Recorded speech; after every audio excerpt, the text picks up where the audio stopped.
думата. Искам да благодаря на всички вас, че дойдохте, да се извиня, че закъснях малко. И да благодаря за тази награда.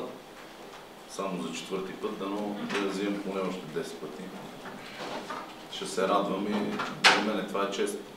И по случай, че сега има европейско за юноши, което за наше щастие ще се проведе в София.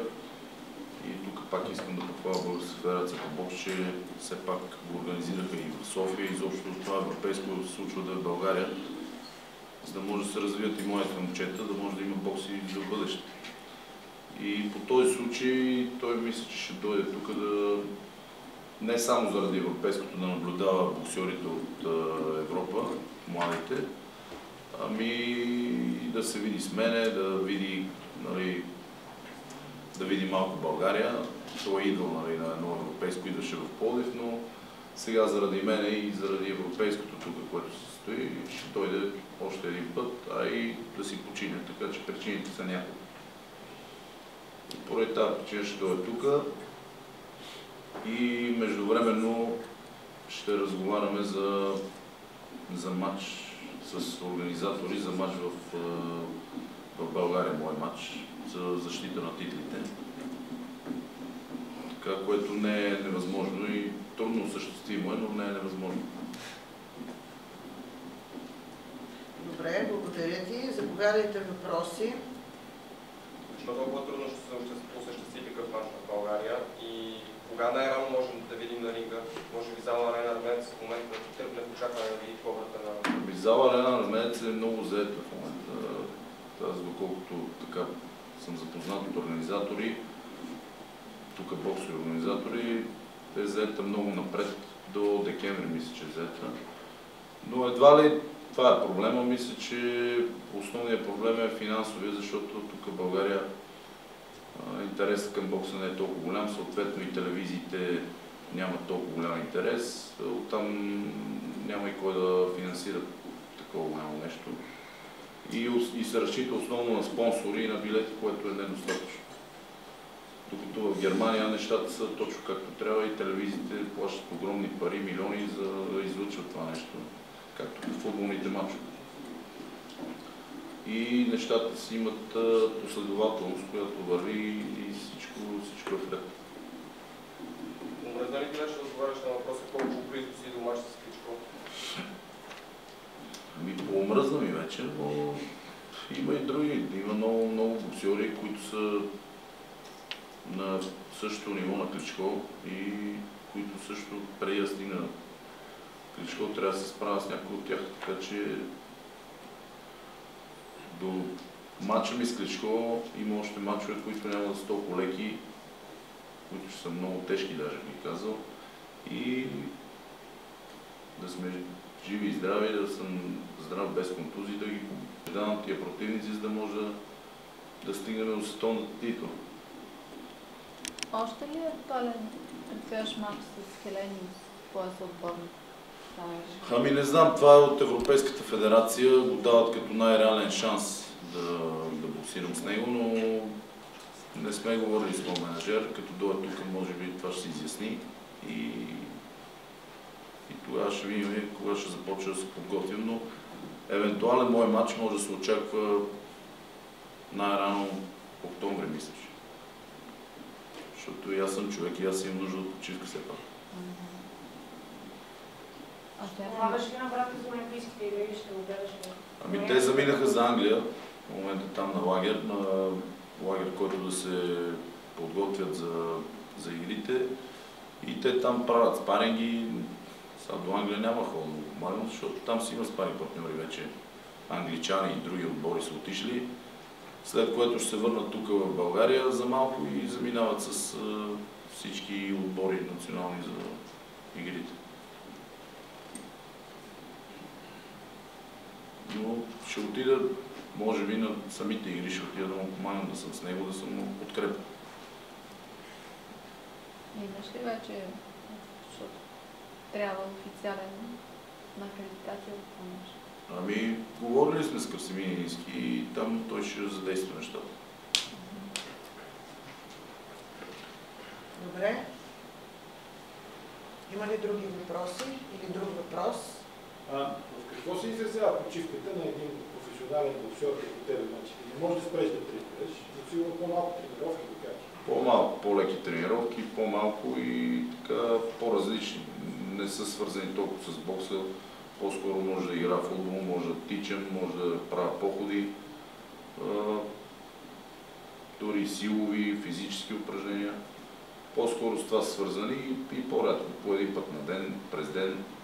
Това са ми тренировките в момента, защото все пак трябва малко да почина и аз. До кога така? Той Ами, ще видим сега. Точно планове не правя до това точно. Като си почина, ще започна да тренирам малко по-усилено и така. Очакваш ли, когато се качваш на профилинга да стигнеш до тук? Да натрупаш толкова победи? Ами, следователно? не съм мислил, защото аз никога не гледам много напред, но ето, че това дори този успех не ми е бил и в мечти. Все пак, дори не съм си мечтал за този успех. Мислих, че може един ден да се кача на профилинга. Като се качих си, мислих, че нали, имам така горе-долу добро мнение за себе си като боксер и мога да съпоставя нещата с другите боксери. И мисля, че съм на световно ниво и не един и два пъти като аматьори съм побеждал и световни шампиони, и олимпийски шампиони. Просто не, може би всеки един човек трябва да изчака своя шанс за реализация и никога да не прибързва и да не избързва с всичко. И не знам, мислил съм, че мога да взема титла, но 2 титли и да стигна 4-ти света, това е огромен успех и определено не съм го очаквал и не съм си мечтал. Не ти ли липсва обаче сега тръпката месец до Олимпиадата? Не ти ли липсва това усещане, този олимпийски дух, който примерно е заводил обратно? Изобщо не ми липсва.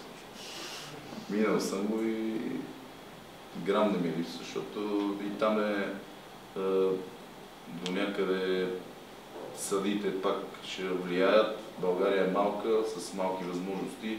За съжаление и това също ще повлиява, така че дано да имат шанс момчетата.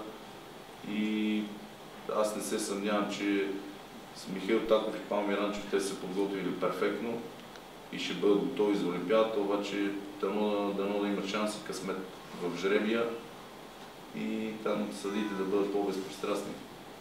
3 квоти много или малко са? Еми за държава като нашата, България все пак е малка, с малко хора, малко в бокса са не толкова много състезателите и шампионите, мисля, че е достатъчно. Доста от развитите страни, примерно Германия ми казаха, че имат 5 квоти, мисля, че или 4, нещо такова, така че... Детелин, Дербел, Памперса, кой тримата ще изпълнят според мен? Ами тримата имат голям шанс. Детелин има много опит, което може би ще повлияе, но и тримата имат голям шанс и там е въпрос на жреби. За съжаление това в аматьорския бокс е жреби, което е малко несправедливо, но това е положението. Каквото за единия, това и за другия, така че това е положението. Готвят се цяла година, може да загубят първия матч, може и да бият. Шанс. Известна доза има и шанс. Да се върнем на тебе. Ти си в един отбор с Хелениус. Да. С него тренираш ли? Ами много пъти сме правили спаринги, за да съм полезен и аз на него и той на мен. И как се чувстваш правилно него? Можеш ли да го биеш, други думи? Ами, не искам сега да казвам, все пак ми е колега и ми е съотборник и ми е приятел и е доста свестен човек. Не искам да говоря при условие, че няма дори назначен матч. Нали, слагаме вече нещата много напред. Аз не съм казал и че ще играя с него. Но най-вероятно е с него да се срещаш, така? Няма най-вероятно. Просто това го спрягат от Европейската федерация като евентуален съперник, но това не значи, че той има много боксери, които може да са ми съперници. С С него играме много хубави спаринги правим и той ми е много полезен и аз също на него. Защото той е боксер от световна класа. Понеже не искаш да кажеш директно, аз ще ти задам въпроса по друг начин. При евентуален мач срещу него ще се чувстваш ли като фаворит? Ще дадеш ли на ринга като фаворит? Нека да дойде, аз ще говоря по друг начин, нека да дойде матч.